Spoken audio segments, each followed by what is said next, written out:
Good morning. Hey, Pat. My son Shane is calling me. He gets up early and starts working on editing the show, and he forgets that I have this morning catechism class I do. Hey, Eric. See who else is here. Timothy, good to see you, brother. Jim Borges is in the house from, I believe, Oregon or someplace over in those parts. Good morning. Sergi is from, I think, France, originally from Eastern Europe. Marie, aloha. Say hi to your mom when she gets up and is around. And hope she enjoys watching the show today. I had a good weekend. I didn't get to surf yesterday. It was so painful. Hey, Fernando. Bonjour.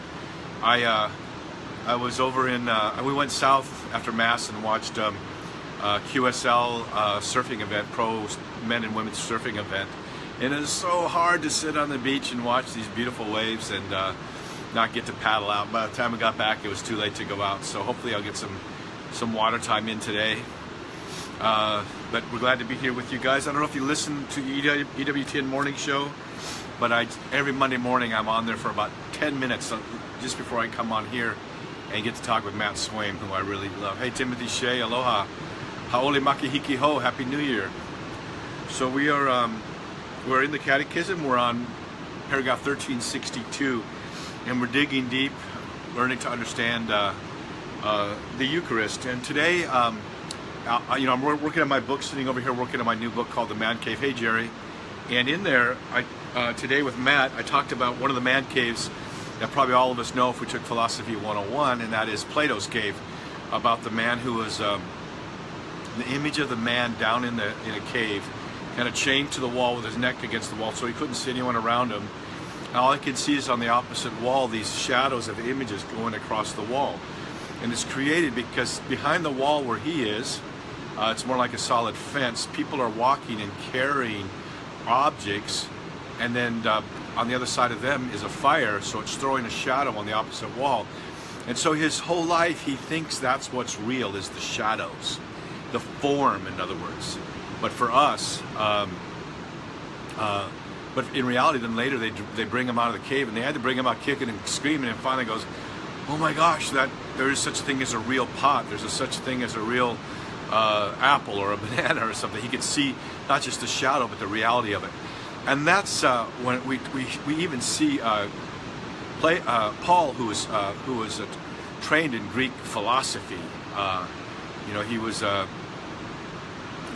Jewish, but he was a Hellenistic Jew, which means he spoke Greek, which is why the Bible was written in Greek. One of the reasons, and he understood Plato, and you see him referring to forms when he refers to the Eucharist. And so we're talking about that here. When you look at the Eucharist, you think you're seeing just a host and a wine, but what you're really seeing is Jesus Christ.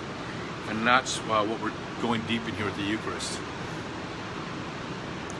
The Eucharist is the memorial of Christ's Passover, the making present and the sacramental offering of his unique sacrifice in the liturgy of the church, which is his body. Making present his unique sacrifice. So it's a stunning sentence. When we're at Mass, we're actually made present at Christ's Passion. It's not just a memorial. It's not just something where we're kind of recalling. The host and the wine isn't just a representation. It's to present us again at the foot of the cross. In all the Eucharistic prayers, we find after the words of institution a prayer called the anamnesis, or memorial. In the sense of sacred scripture, the memorial, listen to this, is not merely the recollection of past events, but the proclamation of the mighty works wrought by God for men. In the liturgical celebration of these events, they become in a certain way present and real. How can God do this? It's the same thing when Jesus was baptized. It is said that he sanctified the waters for our baptism. It's a cosmic thing. In the same way that Jesus, when he was incarnate, became like us in all ways but sin. He walked carrying the burden of mankind. He went to the cross, carried the burden of mankind. Because he's God, he's cosmically, the Creator's cosmically able to do that. When he died on the cross, it was like he was lifting all the weights of our sin up as he hung on the cross, dying for our sins, the sins that we put on him, that he willingly brought to himself, and raised our dignity in recapitulation, back, restoring us back to the dignity, Imago Dei, that we were originally made in. So at the cross, Jesus is cosmically present with us across all time and space. How can he do that? Because he's God.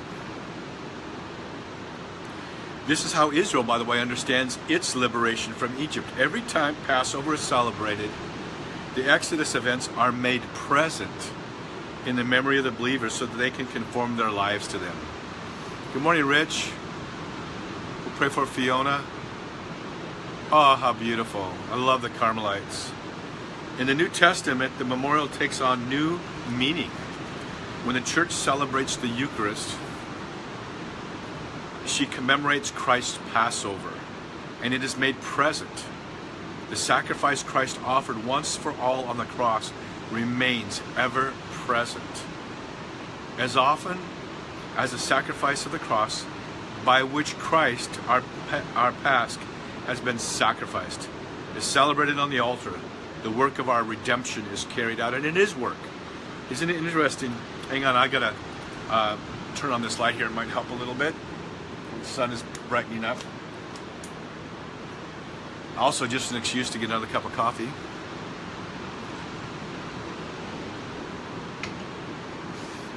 The 6 days of creation, God worked.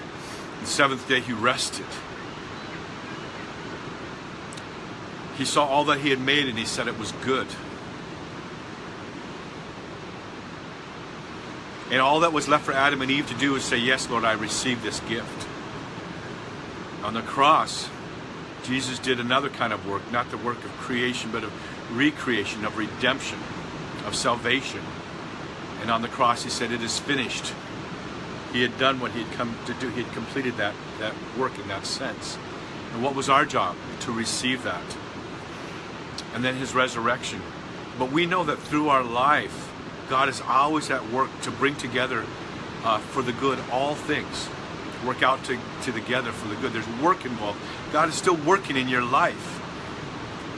And our job is to kind of rest from our efforts and go with his efforts.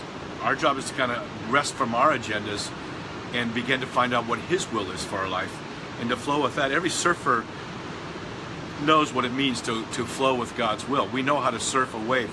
We know how to stay in the power vortex of a wave. We know how to wait for the wave. We know how to paddle out and turn our back on the Ina, turn our back on the world, turn our back on all the temporal things behind us, and paddle out and look to the horizon and wait.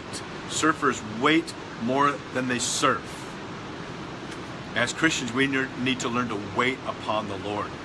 But don't just sit there. When the wave comes, we paddle out to meet it. We don't wait for the wave to come to us. We'll see it. Waimea, when it's big, you can see a big wave coming, a 24-foot or bigger wave coming. You can see it 8 minutes out to sea. And you paddle to where you eventually see where the peak's going to be, and then you drop in. And that's what we're to be as Christians. We're to paddle out, wait on the Lord in prayer, and then when you see the Lord moving, paddle to where the energy vortex is, paddle to where his will is, move to where his will is, and drop in. And that may be just as simple as talking to someone that you haven't talked to in a while, calling them. That may be where God's will is to call and to reach out. It may be to pray an intercessory prayer. It may be to start a men's group. It may be to start one of Jeff Caven's adventure series at your church, or one of Jeanette Bankovic's women's groups. Paddle into the wave. Wait on the Lord, but eventually the wave will come and paddle in. I remember one summer, all summer long it was flat. And I was like, oh, when is there ever going to be a wave? Every day I went out. Every day I paddled out. And I barely got a trickle of a wave to come in. But then the swell came from the South California when I was young. The swells would come from the south, from the hurricane during the fall. And here came the perfect waves. But I was ready because I had paddled out every day. And from my home in Hawaii, when I look out, I'm the first one to see the new swell. Here in Cocoa Beach, I look out, I'm the first one to see a building swell, and I paddle out. And that's how diligent we should be as Catholics, as Christians. We should be always keeping our eyes on the Lord, and when the surf's up, paddle into that wave, ride that wave, stay in the power vortex. What a lot of people do, they'll begin in God's will, and then they get out in front of His will. Surfers know to always cut back, stay in the hollow part of the wave, the powerful part of the wave, and surf down the face of the wave. And you know what we do? We drag our hands along the face of the wave to slow us down and keep us in the vortex. And that's our hands reaching out to God. So I'm kind of excited because today I get to interview Professor Peter Kreeft. If you know Professor Kreeft, give us a thumbs up right now. He's a surfer. I don't know how old is he? He's in his 70s, and he's written over 70 books. He's a philosophy professor from Boston College. Really dig on him. And he and I are probably going to talk about surfing before we talk about anything else. We may never get off that subject. But this is because it is a memorial of Christ's Passover, the Eucharist is also a sacrifice. The sacrificial character of the Eucharist is manifested in the very words of institution when Jesus said, "This is my body which is given for you. And this cup which is poured out for you is the new covenant in my blood." How do you make a testament? This is the New Testament. What puts a testament into action? I love to read history. The kings would do their last will, and quite often they would say, "This is who I want to succeed me." A testament doesn't come into play until someone dies. Well, Jesus died for you, and the New Testament, the testament of His love and His will, comes to life upon that moment of His death. And then, of course, His resurrection. In the Eucharist, Christ gives us the very body which He gave up for us on the cross. The very blood which He poured out for many for the forgiveness of sins. Remember, His side was pierced and blood and water flowed. The water of our baptism, the blood of the Eucharist. And remember, Eve came from Adam's rib, and we as the church come from His side. So the Eucharist is thus a sacrifice because it represents, it makes present again the sacrifice of the cross, because it is a memorial, and because it applies its fruit. So remember, the Passover was when the Pharaoh killed all of the firstborn males among the Jews. Moses was hidden in a reed boat, discovered by Pharaoh's daughter, raised Moses as an Egyptian, raised him in Pharaoh's court. Moses didn't know that he was even Jewish until later on he found out. And then he saw one of the men, the soldiers, abusing one of the Jewish slaves, and he killed him, murdered a man. And Moses took off. Decades later, God sent him back to set His people free. And remember, he came and said, "Let my people go." And by the 9th plague, the Pharaoh still wouldn't relent. The 10th plague was really God saying, "I've been merciful, I've been patient, but now I will take the firstborn of every one of yours." And so the Jewish people sacrificed the lamb, painted the blood of the lamb on the doorpost and on the top of the door, so that the angel would pass over. And in that light, Jesus is our Passover lamb. He is our salvation. And so the Eucharist is very, very, very powerful, and the Passover was just a foreshadowing of what was to come.